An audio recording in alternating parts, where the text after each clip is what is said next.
नमस्कार, आप देख रहे हैं हिंदी खबर। मैं हूं आपके साथ सौम्या मिश्रा। भारत में रेलवे और रक्षा मंत्रालय के बाद सबसे ज्यादा जमीन वक्फ बोर्ड के पास है। इसी वक्फ बोर्ड से जुड़े कानून में बदलाव करने के लिए सरकार एक नया विधेयक लाई। संसद के दोनों सदनों से पारित होने के बाद 4 अप्रैल को राष्ट्रपति ने भी मुहर लगा दी और यह विधेयक कानून बन गया। इसके खिलाफ देश के कई हिस्सों में विरोध प्रदर्शन हुए, लेकिन पश्चिम बंगाल के मुर्शिदाबाद में यह प्रदर्शन दंगे में तब्दील हो गया। प्रदर्शन करने वालों ने पुलिस की 2 जीपों में आग लगा दी। पुलिस ने लाठीचार्ज और आंसू गैस के गोले छोड़े तो स्थिति कंट्रोल में आई। 2 दिन बाद फिर हिंसा भड़क गई। इस बार भीड़ ने गाड़ियों और दुकानों में आग लगाई। इसमें 3 लोगों की मौत हो गई। इसमें पिता पुत्र को पीट कर मार देने की बात भी सामने आई है। वहीं तीसरे मृतक को गोली लगी है। दर्जनों लोग घायल भी हैं। पश्चिम बंगाल के लीडर ऑफ अपोजिशन और बीजेपी विधायक शुवेंदु अधिकारी का कहना है कि टीएमसी के तुष्टीकरण की राजनीति ने कट्टरपंथियों को बढ़ावा दिया है। वहीं अब बीजेपी नेता शुवेंदु अधिकारी ने यूपी के सीएम योगी आदित्यनाथ से अनुरोध किया है कि उनकी इस समय बंगाल को जरूरत है, वो थोड़ा समय निकालें और हिंदुओं की रक्षा के लिए बंगाल आए। शुवेंदु अधिकारी ने कहा कि जिस तरह से योगी आदित्यनाथ ने उत्तर प्रदेश में दंगाइयों को शांत कराया, इसी प्रकार उन्हें बंगाल में आकर हिंदुओं को भरोसा दिलाना चाहिए कि वो उनके साथ हैं। किसी को घबराने की जरूरत नहीं है। उधर मुर्शिदाबाद हिंसा को लेकर कलकत्ता हाईकोर्ट में जनहित याचिका दायर की गई, जिसमें राष्ट्रपति शासन की मांग की गई है। तो क्या ममता सरकार पश्चिम बंगाल को मैनेज नहीं कर पा रही? क्या वहां भी योगी मॉडल की जरूरत है? इस पर आज होगी चर्चा। Now the Murshidabad issue Bengal का इशू देश का इशू बन गया है। जोगी जी ने यूपी का हर प्रोग्राम में बंगाल का हिंदू का हालत और मुर्शिदाबाद का राइट्स को लेकर बोल रहा है। कल बोल रहा है इसको सबक सिखाने के लिए भाषा नहीं डंडा का जरूरत है, इसलिए जोगी जी को टारगेट कर रहा है। मैं जोगी जी को रिक्वेस्ट करूंगा वो बंगाल में तुरंत आए और लगातार उन्होंने हिंदू का रक्षा करने के लिए यहाँ थोड़ा काम करे। जोगी जी का भी बंगाल में जरूरत है और किस तरीके से उन्होंने यूपी में दंगाई को सबक सिखा रहा है, वो बंगाल का हिंदू जनता को आकर बोल के थोड़ा हौसला बुलंद होना चाहिए। अरे लातों के भूत बातों से कहां मानने वाले हैं, लेकिन सेकुलरिज्म के नाम पर इन लोगों ने दंगाइयों को दंगा करने की पूरी छूट दे रखी है। पूरा मुर्शिदाबाद पिछले 1 सप्ताह से चल रहा है, सरकार मौन है। बहनों और भाइयों, इस प्रकार की अराजकता पे लगाम लगनी चाहिए और मैं धन्यवाद दूंगा इस बात के लिए वहां की माननीय न्यायालय को, जिन्होंने वहां पर केंद्रीय बलों की तैनाती करके वहां के अल्पसंख्यक हिंदुओं की सुरक्षा की व्यवस्था करने के लिए कदम उठाया है और आज केंद्रीय बल वहां पर तैनात है। आपने वहां की पीड़ा सुनी होगी। सब लोग मौन है। कांग्रेस मौन है मुर्शिदाबाद के दंगों पर, कांग्रेस मौन है, समाजवादी पार्टी मौन है, टीएमसी मौन है। वे धमकी पे धमकी दिए जा रहे हैं, समर्थन कर रहे हैं। बांग्लादेश के अंदर जो हुआ था उसका समर्थन कर रहे हैं बड़ी बेशर्मी के साथ। अगर उन्हें बांग्लादेश अच्छा लगता है तो उनको बांग्लादेश ही जाना चाहिए। क्यों भारत की धरती पर बोझा बने हुए हो? क्यों भारत की धरती पे बोझा बने हुए हो? हम आभारी हैं प्रधानमंत्री मोदी जी के और गृह मंत्री अमित शाह जी के, जिन्होंने वक्फ संशोधन अधिनियम को पारित करके गरीबों की जमीनों पर, सार्वजनिक जमीनों पर पड़ने वाली डकैती पर लगाम लगाने का काम इस अधिनियम, संशोधन अधिनियम के माध्यम से पारित किया है। अब ये जमीन जो वापस आएगी, बहनों और भाइयों, इसमें हॉस्पिटल बनेंगे, इनमें गरीबों के लिए मकान बनेंगे, हाई राइज बिल्डिंग बनेगी, यहां पर स्कूल बनेंगे, विश्वविद्यालय बनेंगे, निवेश के लिए लैंड बैंक बनेगा। लेकिन किसी को जमीन पर कब्जा करके गुंडागिर्दी करने की छूट अब नहीं मिलेगी, इसलिए लोग परेशान हैं। पलायन हो रहा है, पुजारियों को पीटा जा रहा, गुलाम भारत में हिंदुओं तुम अपनी बुजदिली छोड़ दो, वरना जो पश्चिम बंगाल में हो रहा वो मध्य प्रदेश में भी होगा, वो रतलाम में भी होगा, वो तुम्हारे घर पर भी होगा, वो तुम्हारे मोहल्ले में भी होगा। वर्तमान समय भागने का नहीं है, हिंदुओं की जागने का समय है। तुम हमारा साथ दो, हम तुम्हें हिंदू राष्ट्र देंगे। अब बंगाल में हुई हिंसा पर कुछ बड़े सवाल हैं। जब पश्चिम बंगाल में हिंसा हुई, आखिर ये किसकी मंशा है?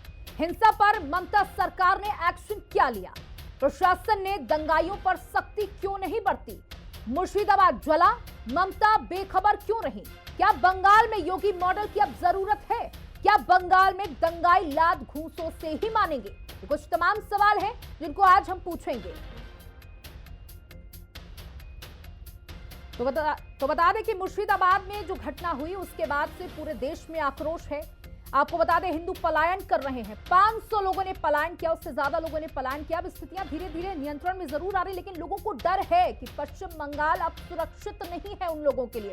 कई याचिकाएं डाली गई हैं जिसमें लगातार ये कहा जा रहा है कि पश्चिम बंगाल में या तो राष्ट्रपति शासन लगा दिया जाए या फिर योगी आदित्यनाथ को यहां पर भेज दिया जाए, या योगी आदित्यनाथ जैसा कोई नेता पश्चिम बंगाल को सुरक्षित रखे, क्योंकि पश्चिम बंगाल में रहने वाला हिंदू इस समय असुरक्षित अपने आप को महसूस कर रहा है। देखिए, विपक्षी पार्टियों का यह भी कहना है कि ममता गई, इमामों से बातचीत की, वहां पर उनकी हितैषी बनी और सफाई देने की कोशिश की कि वो वक्फ के संशोधित कानून को नहीं मानती, ना ही उसका समर्थन करती हैं। लेकिन उनके मुंह से एक भी बार उन हिंदुओं के लिए, उन लोगों के जिन्होंने पलायन किया, उनके लिए कुछ भी नहीं निकला। आज इसी पर चर्चा होगी। हमारे साथ हमारे मेहमान जुड़ चुके हैं। उमेश राय, सचिव बंगाल बीजेपी से हमारे साथ जुड़ चुके हैं। अशोक तिवारी, प्रवक्ता समाजवादी पार्टी, मोहम्मद एहतिशामुल हक, नेता टीएमसी, और सौरभ दुबे, राजनीतिक विश्लेषक जुड़ चुके हैं। आप सभी का हमारे साथ जुड़ने के लिए बहुत बहुत धन्यवाद, बहुत बहुत स्वागत है आप सभी का। सबसे पहले मैं मोहम्मद हक आपके पास आना चाहूंगी। पश्चिम बंगाल जल रहा है, पूरे देश में वक्फ के संशोधित कानून को लेकर प्रदर्शन हुए, लेकिन इस तरीके की तस्वीरें कहीं से सामने आई जिस तरीके की तस्वीरें पश्चिम बंगाल से सामने आई। लोगों में डर है, इसलिए वो राष्ट्रपति शासन और योगी आदित्यनाथ की मांग कर रहे हैं। देखिए, सबसे पहले अगर मैं 2-3 मिनट बात करूं तो आपसे कृपया निवेदन है मेरा कि बीच में इंटरप्ट नहीं करें। मैं आपकी जिस हिसाब से सवाल मैं ध्यान पूर्वक सुन रहा था, मैं उसी हिसाब से, हमारे तमाम पैनलिस्ट बैठे हुए हैं, तो हमें मतलब बीच में कोई भी इंटरप्ट नहीं करे और फिर बाद में उनको जब मौका मिले, जब उनकी बारी आए, तब वो बोले। सबसे पहले आपने कहा कि पश्चिम बंगाल में हिंसा भड़क उठा है और हिंसा पश्चिम बंगाल आगी आग है। तो पश्चिम बंगाल में हिंसा हुआ है, इसमें कोई शक नहीं, घटना घटी है, लेकिन इसका जिम्मेदार आपने देखा होगा कि कुछ दिन पहले जो रामनवमी का त्योहार के पहले जो यहाँ बंगाल के अपोजिशन लीडर शुभेंदु अधिकारी ने साफ लफ्जों में कहा कि यहाँ 1 करोड़ हिंदू लोगों को रास्ते पे उतार कर करके रामनवमी का त्योहार मनाएंगे। लेकिन मैं जब रामनवमी का त्योहार हुआ, 1 करोड़ तो लोग उतर नहीं सके, लेकिन क्या हुआ आपने देखा होगा। मैं बंगाल की जनता, बंगाल की हमारी सरकार, बंगाल की मुखिया ममता बनर्जी के तमाम लीडर लोग, तमाम जाति, तमाम वर्ग, तमाम समुदाय के लोगों ने आपने देखा होगा, यहाँ तक कि हम लोग मुसलमान, मैं खुद रास्ते पे उतर कर करके, और हम लोगों ने रामनवमी का त्योहार बहुत ही उल्लास के साथ पूरे भारत में जिस तरह से मनाया था इस बार रिकॉर्ड हुआ। लेकिन उसी दिन सेम डेट में, रात के दिन में, हमारे जो शुभेंदु अधिकारी है उन्होंने कहा कि रात के 10 बजे मैं बताता हूं क्या से क्या हम बंगाल में करने वाले हैं। तो एक रणनीति, ये पहले से प्लान बनाए हुए थे शुभेंदु अधिकारी जो अपोजिशन के लीडर है, और उन्होंने दिखला दिया रात के बाद में धुलियान, मुर्शिदाबाद में और जंगीपुर में जिस तरह से हालात पैदा हुए, इसके जिम्मेदार सिर्फ और सिर्फ भारतीय जनता पार्टी के अपोजिशन लीडर बंगाल के शुभेंदु अधिकारी है। और यहाँ के जो राज्य के सभापति, उन्होंने साफ लफ्जों में कहा कि हम जरूरत पड़ेगा ममता बनर्जी, ममता को हम चैलेंज करते हैं, इस हिसाब से बात कहा, अभद्र भाषा, जो हम टान करके लोगों को मारेंगे। और जो एक अर्जुन सिंह नाम का बैरकपुर का जो हमारा मेंबर ऑफ पार्लियामेंट जो हमारे कैंडिडेट से शिकस्त हुआ, उसने कहा कि मैं बिहार से, उत्तर प्रदेश से या झारखंड से गुंडा मंगा करके और इन लोगों को कड़ी से कड़ी एक्शन लिया जाएगा। सर, जब इतनी सारी आप लोगों को जानकारी थी तो आपने पहले से ही पुलिस को मुस्तैद क्यों नहीं रखा? देखिए, सोशल मीडिया के माध्यम से पहले से ही अंदेशा लगने लगा था कि शायद वो प्रदर्शन हिंसा में तब्दील हो सकता है, फिर भी कोई इंतजाम नहीं किए गए। एक आदमी बोलता है, दूसरा आदमी तुरंत उसका रिएक्शन करेगा, ये तो कोई नहीं जानता है। लेकिन मेरी बंगाल की लोगों को, बंगाल के मैं अपने पुलिस प्रशासन का मैं बहुत धन्यवाद देता हूं। मेरे पुलिस ने बहुत एक्टिव से काम किया। बाद में जाकर के इन लोगों ने इतना तावा तोड़ ये किया, घरों में आग जलाया। वो कौन से बांग्लादेश से लोग मंगाए हुए थे, हिंदू लोग, जो वहां देखेंगे कि आपने धुलियान से पार मालदा करवा रहे थे बॉर्डर में। तो ये बनी बनाई रणनीति ममता बनर्जी, जो यहाँ की सरकार, हमें समझ में नहीं आता है कि इस तरह भारत में प्रोटेस्ट करने का हर को हमारा अधिकार है, लेकिन इस तरह से भारतीय जनता पार्टी आग लगाने वाला काम 2021 में इन्होंने कहा था कि अब की बार 200 के पार। लेकिन बंगाल की जनता को मैं सैल्यूट करता हूं, बंगाल की जनता को मैं सलाम करता हूं कि ये धर्मनिरपेक्ष राज्य है। यहाँ भारतीय जनता पार्टी जैसे जो दंगाबाज पार्टी है को यहाँ किसी भी कीमत पर आने नहीं दिया, 77 सीट पर लाके खड़ा कर दिया। सामने 2026 का इलेक्शन है, इसको मद्देनजर रखते हुए किस तरह से हिंदू, मुसलमान, पाकिस्तान, बांग्लादेश, इसके अलावा और क्या है, क्यों नहीं बात करते हैं वो 2 करोड़ प्रतिवर्ष रोजगार देने का, क्यों नहीं बात करते हैं 15 लाख रुपए देने का, क्यों नहीं बात करते हैं कि 70 का। चलिए मोहम्मद हक, आपने ये साफ कर दिया कि क्योंकि बंगाल में चुनाव है इसलिए ममता बनर्जी जो है वो बहुत ही आराम से पिच पर खेल रही हैं। चलिए अब जवाब और भी लोगों से ले लेते हैं, और भी पैनलिस्ट हमारे साथ जुड़े हुए हैं। उमेश राय जी, आपसे पूछना चाहूंगी, देखिए आप शुभेंदु अधिकारी ने मांग की है कि योगी आदित्यनाथ आए और बंगाल को शांत करें। सामुल हक जी का अगर बात पूरा हो गया होगा तो मुझे ऐसा लगता है मेरा पूरा हो गया। अब आप बोलिए, मैं खामोश रहूंगा। बोलना चाहता था, लेकिन इन्होंने ऐसी बातें कह दी हैं कि सबसे पहले इनका जवाब देना बहुत जरूरी हो गया। सामुल हक जी क्या ये मानते हैं कि पश्चिम बंगाल के मुख्यमंत्री ही पुलिस मंत्री हैं?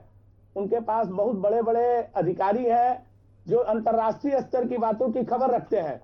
शुभेंदु अधिकारी के कहने के बाद अगर पश्चिम बंगाल में दंगा होता है, शुभेंदु अधिकारी के कहने पर ही पश्चिम बंगाल अव्यवस्थित हो जाता है, तो ऐसी अराजक मुख्यमंत्री को, जो निष्क्रिय है, जिसकी सरकार निकम्मी है, जिसका पुलिस 4 घंटे तक दंगा होते रहा और पुलिस अपने थाना से बाहर नहीं निकली, ऐसे मुख्यमंत्री को सबसे पहले पदत्याग करना चाहिए।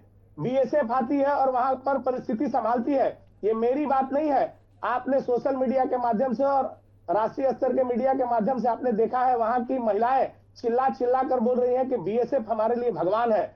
जिस महिला के पति मारे गए हैं, जिसका बेटा मारा गया है, उस हरगोविंद दास और चंदन दास की मां और उसकी पत्नी बोल रही है कि मुझे मुख्यमंत्री के द्वारा दिया गया 10 लाख रुपया नहीं चाहिए, मुझे दोषियों के खिलाफ कार्रवाई चाहिए और मेरे इलाके में बीएसएफ का कैंप होना चाहिए। आपको समझना होगा कि यहाँ का पुलिस मुखदर्शक बनकर 4 घंटे तक देखता रहा।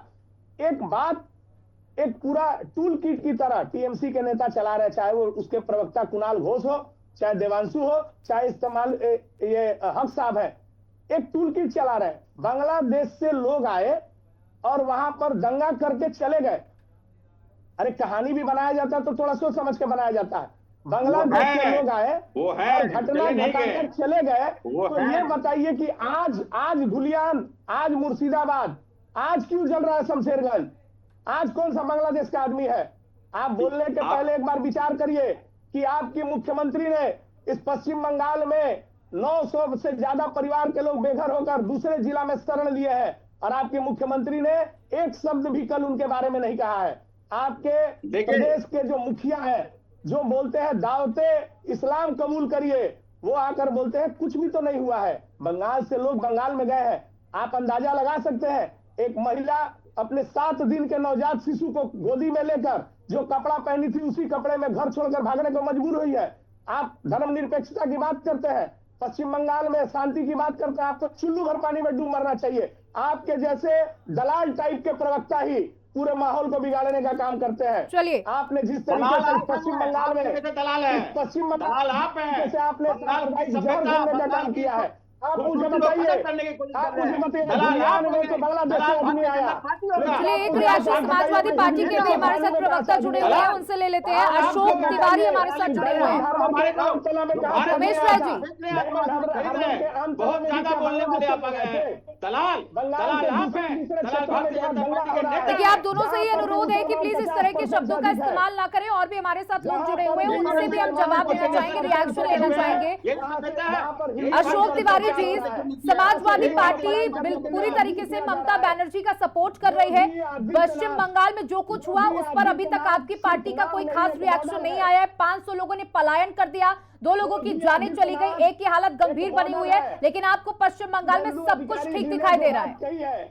अशोक राय जी प्लीज। जी बताइए। जी देखिए, शांत कराइए, या तो शांत कराइए या तो म्यूट कर दीजिए। जी जी आप अशोक जी तो शांत कराइए या तो म्यूट कर दीजिए। जी जी जी मैम, मैं देखिए स्पष्ट रूप से कहना चाहूंगा, भारतीय जनता पार्टी इस देश का ताना बाना खराब करने के मूड में, इसीलिए वक्फ संशोधन बिल लाई थी। और उसमें जो है जो कई खामियां थी, इसके बावजूद उन्होंने पास करा लिया संख्या बल पर।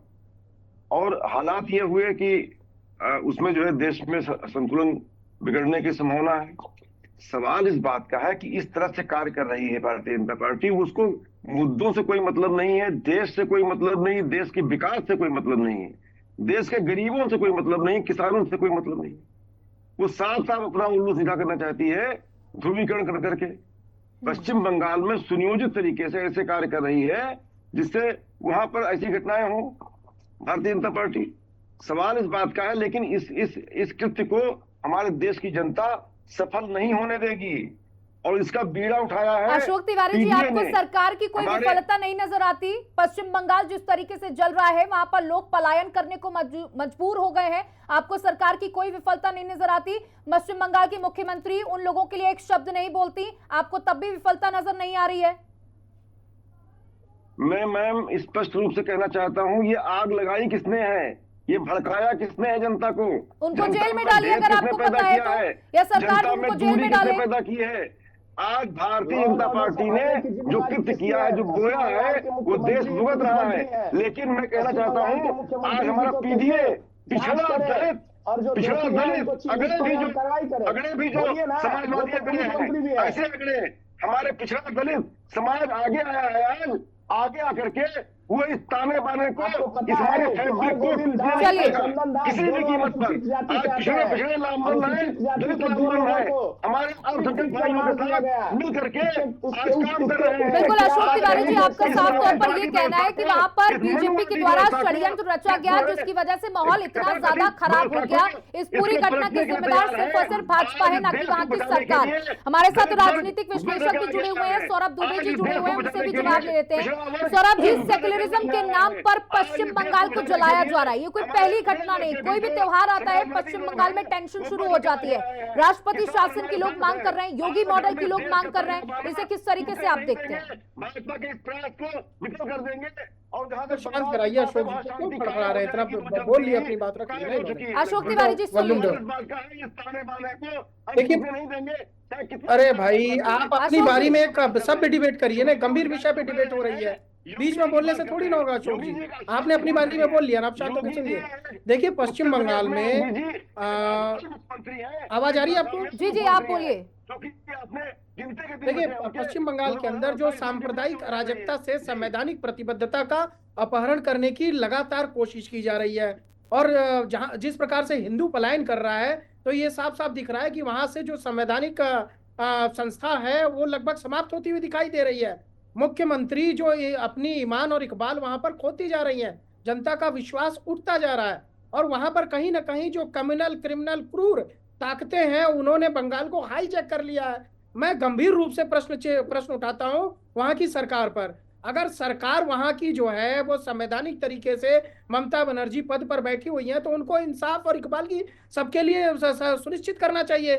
जिस प्रकार से एक बड़ा वर्ग तुष्टीकरण के लिए जो है वो सिर्फ राजनीति के लिए एक हिंदुओं को जो है मारा जा रहा है, काटा जा रहा है, ट्रेनें रोकी जा रही है, ये ऐसा लगता ही नहीं कि हम हिंदुस्तान में रह रहे हैं। ऐसा प्रतीत होता है कि हम लीबिया और सीरिया में हैं। नहीं, अगर मुख्यमंत्री ममता बनर्जी जो उस प्रदेश की मुखिया है, अगर वो एक्शन नहीं लेंगी तो कौन लेगा? मैं कह रहा हूं चलिए भारतीय जनता पार्टी, शुभेंदु जी ने कोई बयान दिया या अन्य लोगों ने कोई बयान दिया, लेकिन प्रशासनिक व्यवस्था तो ममता बनर्जी के पास है ना।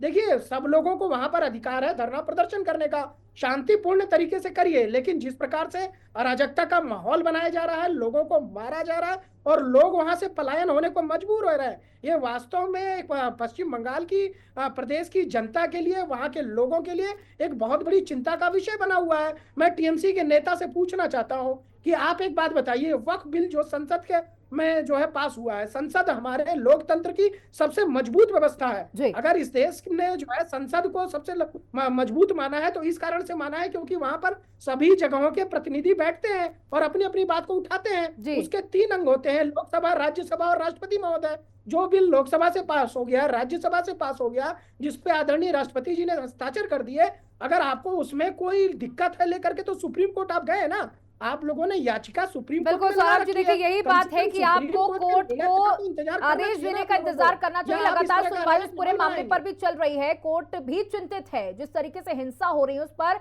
हमारा सुप्रीम कोर्ट भी उतना ही चिंतित है जितना मुसलमानों को इस बात पर चिंता है कि ये कानून उनके लिए ठीक नहीं है।